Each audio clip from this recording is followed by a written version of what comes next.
여러분 안녕하세요. 풍성한 삶의 기초 일곱 번째 만남 형제사랑을 살아내는 공동체 4장 형제사랑의 성경적 원리에 대해서 보겠습니다. 생각해 볼 질문. 당신은 사랑이 무엇이고 어떻게 사랑하는 것이 옳은지에 대해서 어디에서 누구에게서 배웠습니까? 이제 좀 더 구체적인 이야기를 해보려 합니다. 언젠가 어떤 자매가 제게 이런 이야기를 한 적이 있습니다. 자기는 인생에서 정말로 중요한 것 한 가지를 배우고 싶었는데 아무 데서도 가르쳐 주지 않았다는 것입니다. 사랑이 인생에서 제일 중요한 것 같은데 그 사랑이 무엇인지를 가정에서도 박사 과정까지 마친 학교에서도 배우지 못했다고 고백했습니다. 교회에서도 사랑을 이야기하고 사랑하라고 가르치지만 어떻게 사랑하는지 구체적으로 가르쳐 주지 않습니다. 사실 교회는 사랑 전문가들이 모인 곳이어야 합니다. 교회는 사랑 클리닉이나 사랑 전문 연구소라고 불려야 합니다. 하나님이 우리를 먼저 사랑하셔서 서로 사랑하게 된 사람들이 모인 곳이 교회이기 때문입니다. 그런데 우리는 교회에서 사랑하라는 말을 수없이 들었지만 그저 열심히 사랑하라고만 배웠을 뿐 구체적으로 어떻게 사랑해야 하는지는 잘 배우지 못했습니다. 불행하게도 사람들은 세상 문화에서 사랑을 배웁니다. 드라마나 영화 속에 일그러진 사랑을 보면서 사랑은 어쩔 수 없는 그렇고 그런 것이라고 생각합니다. 꼭 필요하지만 어떻게 다루어야 할지 모르는 그 무엇이라고 느낍니다. 그러나 성경은 사랑을 보여주고 가르쳐 줍니다. 이제부터는 성경이 가르치는 사랑의 원리를 배워보려고 합니다. 요한일서 3장 16절에서 19절, 23절, 24절은 이렇게 이 형제 사랑의 성경적 원리를 잘 설명해 줍니다. 그리스도께서 우리를 위하여 자기 목숨을 버리셨습니다.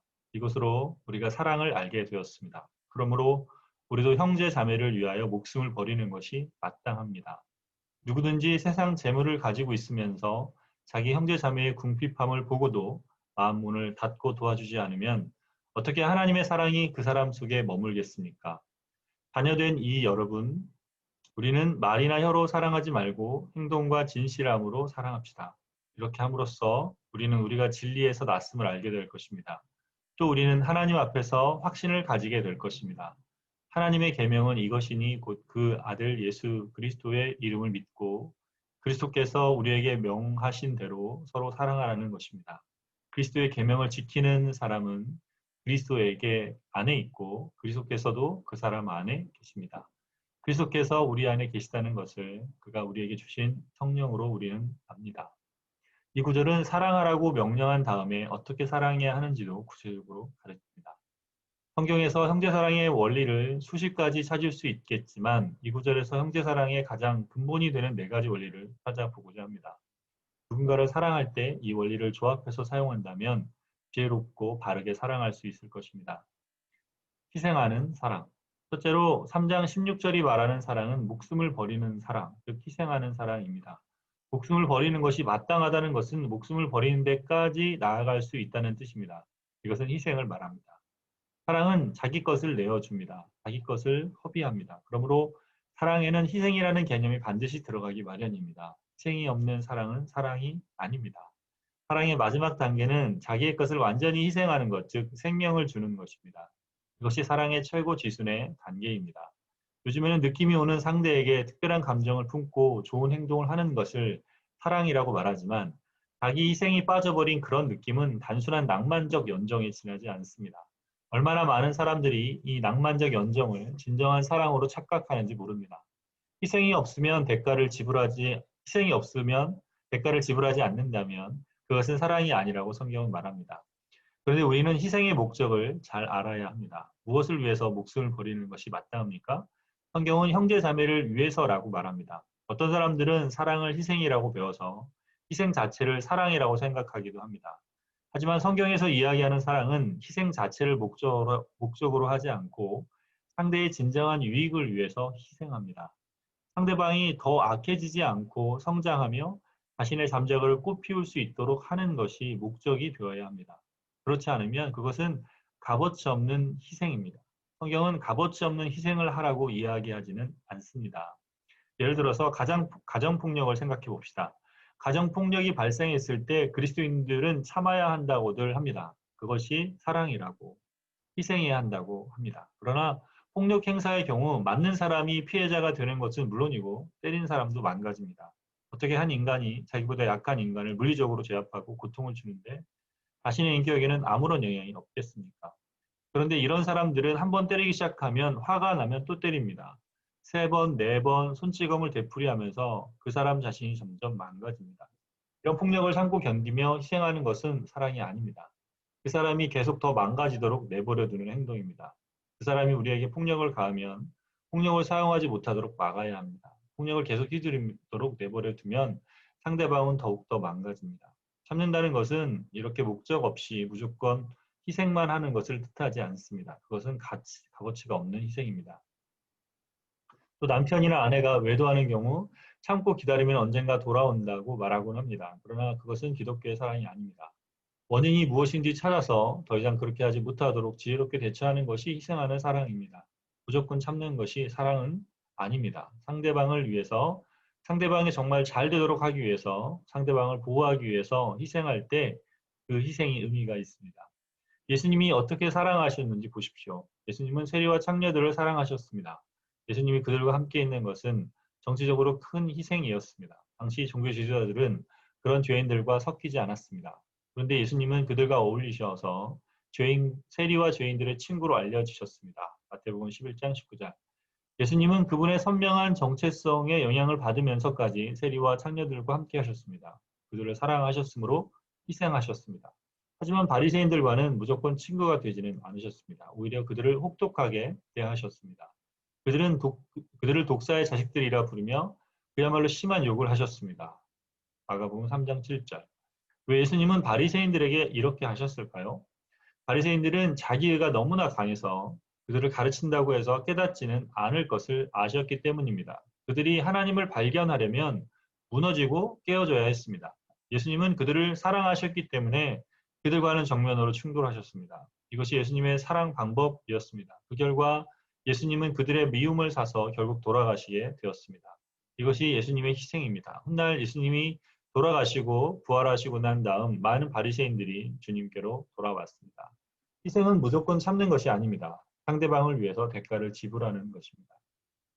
진실한 사랑. 두 번째는 진실한 사랑입니다. 3장 18절은 우리는 말이나 혀로 사랑하지 말고 행동과 진실함으로 사랑합시다라고 말합니다. 사실 진실이라고 하는 것은 아주 어려운 말입니다. 사람이 진실한지 아닌지를 어떻게 알 수 있겠습니까?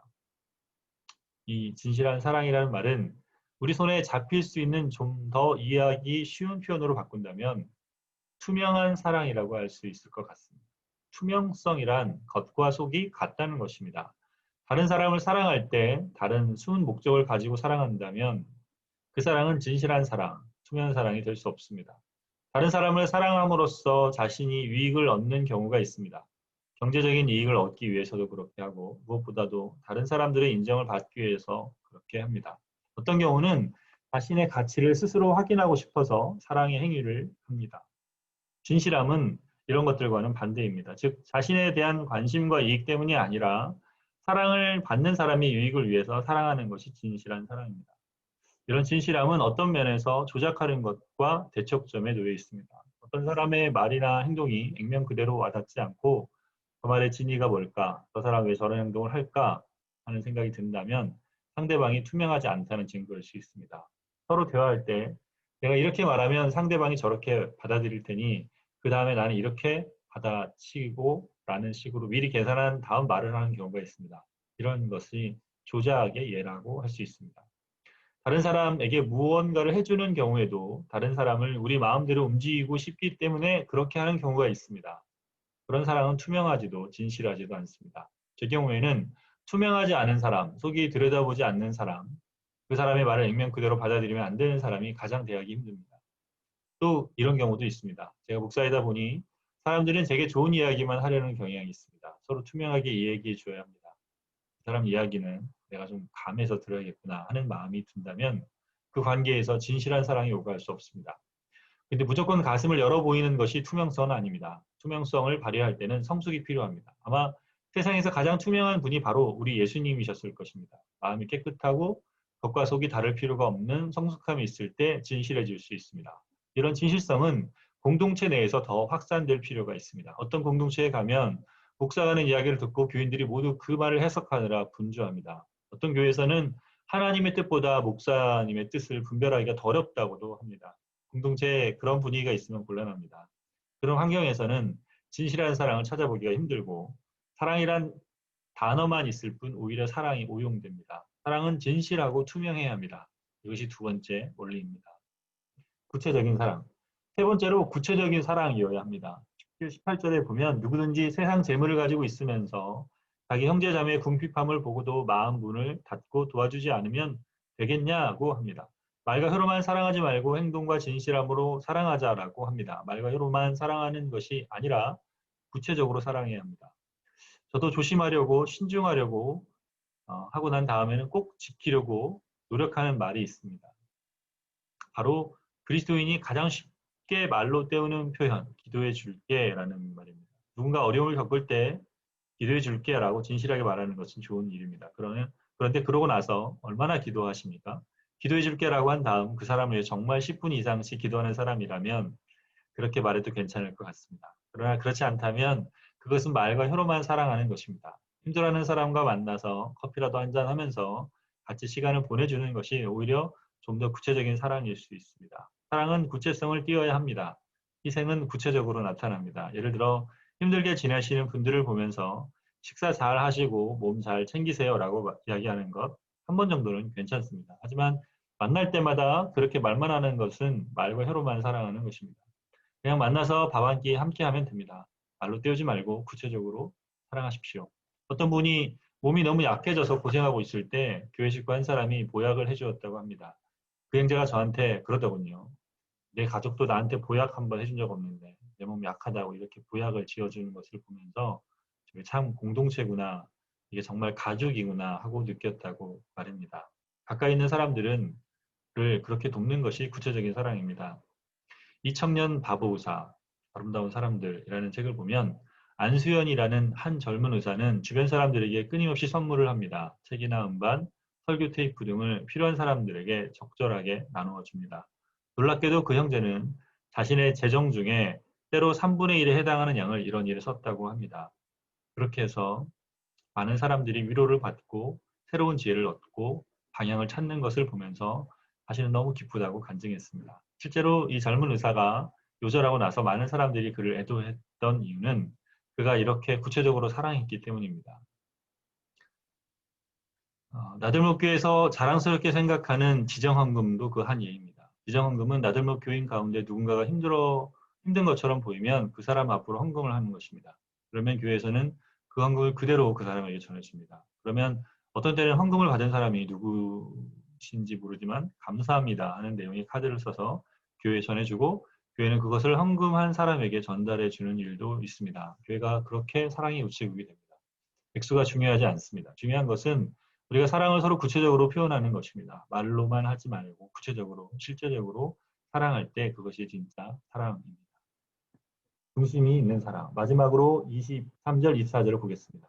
하나님의 계명은 이것이니 곧 그 아들 예수 그리스도의 이름을 믿고 그리스도께서 우리에게 명령하신 대로 서로 사랑하라는 것입니다. 그리스도의 계명을 지키는 사람은 그리스도 안에 있고 그리스도께서도 그 사람 안에 계십니다. 그리스도께서 우리 안에 계시다는 것을 그가 우리에게 주신 성령으로 우리는 압니다. 네 번째 사랑의 특징은 중심이 있는 사랑이라고 표현할 수 있습니다. 23절에 나와 있는 대로 하나님의 계명은 그 아들 예수 그리스도의 이름을 믿고 그리스도께서 명령하신 대로 서로 사랑하라는 것입니다. 우리의 사랑은 중심이 먼저 잡혀 있어야 합니다. 그리스도 예수의 이름을 믿고 그래서 서로 사랑하는 것입니다. 그러면 24절에 나와 있는 대로 그 계명을 믿고 사랑했기 때문에 우리가 그리스도 안에 있고 그리스도도 우리 안에 있게 되며 성령으로 그 사실을 확신하게 됩니다. 앞에서도 이야기했지만 그리스도인의 사랑은 단순히 측은지심에서 나오지 않습니다. 먼저 그리스도 예수의 이름을 믿어야 합니다. 우리를 위해서 돌아가신 하나님을 믿고 그러고 난 다음에 우리는 그분이 명령하신 대로 서로 사랑하는 것입니다. 이것은 마음속에서 사랑이 마구 솟아나서 하는 사랑이 아닙니다. 우리가 누구를 사랑하고 싶어서 사랑하는 것이 아니라 하나님이 우리를 사랑하셨기 때문에 다른 사람을 사랑하기로 결단하는 것입니다. 그리스도인의 사랑은 느낌이 아니라 결단입니다. 하나님이 명령하신 대로 서로 사랑하겠다고 결단하는 것입니다. 이것은 예수님이 중심이 된 형제 간의 사랑입니다. 저는 이런 질문을 많이 받습니다. 목사님, 제가 누구누구를 사랑해야 한다는 건 알아요. 그런데 솔직히 그 사람 사랑하지는 않아요. 사랑하니까 억지로 사랑하는 거, 이거 위선 아닙니까? 누굴 도와줘야 하는데 사실은 도와주고 싶은 마음이 없어요. 그런데 내가 리더니까 도와줘야 하잖아요. 그래서 억지로 도와주는 거거든요. 이거 위선 아닙니까? 그러면 저는 이렇게 대답합니다. 그 마음 기다리다 누구를 사랑하겠습니까? 어느 세월에 사랑하겠어요? 마음속에 사랑이 차오를 때까지 얼마나 더 기다려야 하겠습니까? 사랑하고 싶은 마음이 생길 때까지 기다리다간 아무도 사랑할 수 없습니다. 사랑은 우리 속에서 나오지 않고 하나님께로부터 오기 때문입니다. 하나님 우리를 사랑하셨다는 것, 그것이 중심입니다. 그렇기 때문에 우리 각자가 다른 사람을 사랑하기로 결단하는 것입니다. 마음속에 사랑이 차올라서 누구를 사랑하는 것, 누가 못하겠습니까? 사람들이 사랑을 그렇게 착각하고 있습니다. 사랑은 그런 것이 아닙니다. 사랑에는 중심이 있습니다. 우리가 사랑할 마음도 동기도 없고 마음이 순수한 것 같지도 않고 사랑을 통해서 뭔가를 드러내 보이는 것 같을지라도 이런 것보다 더 중요한 것은 주님이 서로 사랑하라고 말씀하셨기 때문에 더욱이 주님이 그 사람을 사랑하셨기 때문에 우리가 사랑하기로 결심하는 것입니다.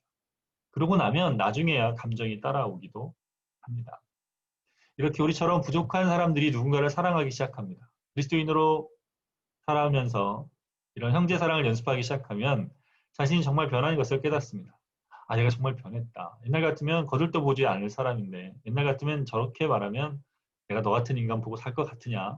너 안 보고도 내가 얼마든지 산다면 고개를 돌리며 살았을 사람인데 내가 이렇게 말도 안 되는 이야기를 들어도 허허 웃고 참고 이해하고 넘어가는구나. 내가 어떻게 이렇게 되었나? 옛날에 있던 그 자존심은 다 어디로 가버렸나? 주님이 나를 사랑하시고 그 주님이 그를 사랑하시는 것을 아니까 옛날과 다르게 살면 되는구나. 요한 사도는 성령님이 당신을 그렇게 바꾸셨다고 말합니다. 그리스도께서 우리 안에 계시다는 것을 그분이 우리에게 주신 성령으로 압니다. 정리해 보겠습니다. 네 가지 사랑 중에서 첫 번째는 희생하는 사랑입니다.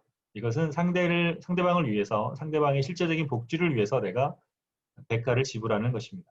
두 번째는 진실한 사랑입니다. 이는 투명한 사랑입니다. 다른 숨은 동기가 있거나 꾸미거나 조작하는 것이 아니라 상대방을 진심으로 염두에 둔 진실한 사랑입니다. 세 번째는 구체적인 사랑입니다. 사랑은 말로 때우는 것이 아니라 실제적이고도 구체적으로 행동하는 것입니다. 네 번째는 중심이 있는 사랑입니다. 사랑은 우리 자신에게서 나오지 않고 하나님께로부터 옵니다. 하나님을 바라보고 그분께 순종하기 때문에 우리가 사랑할 수 있습니다. 이것이 예수님이 가르치신 사랑입니다. 그런데 잘 살펴보면 이 사랑을 온전히 보여주신 분이 바로 예수님이심을 알 수 있습니다. 예수님은 우리를 위해서 희생하셨습니다. 예수님은 투명하게 사랑하셨습니다. 그분 말씀의 진리를 고민할 필요가 없습니다. 예수님은 언제나 투명하셨으며 모든 사랑을 진정으로 유하셨습니다. 또 예수님은 내가 너희를 사랑한다고 말만 하신 것이 아니라 구체적으로 십자가에서 죽으셨습니다. 예수님의 사랑은 하나님에게서 온 사랑이었습니다. 중심이 분명한 사랑이었습니다. 그래서 우리에게 서로 사랑하라고 하실 때 바로 이렇게 사랑하라고 말씀하십니다. 사랑을 훈련하고 배우라. 사랑은 느낌을 쫓아 자연스럽게 일어나는 일이 아닙니다. 결단으로 시작하고 인내로 유지되며 지혜로 성숙하는 것이 사랑입니다. 그리스도인 공동체는 이런 사랑을 배우고 실천할 수 있는 최고의 환경입니다.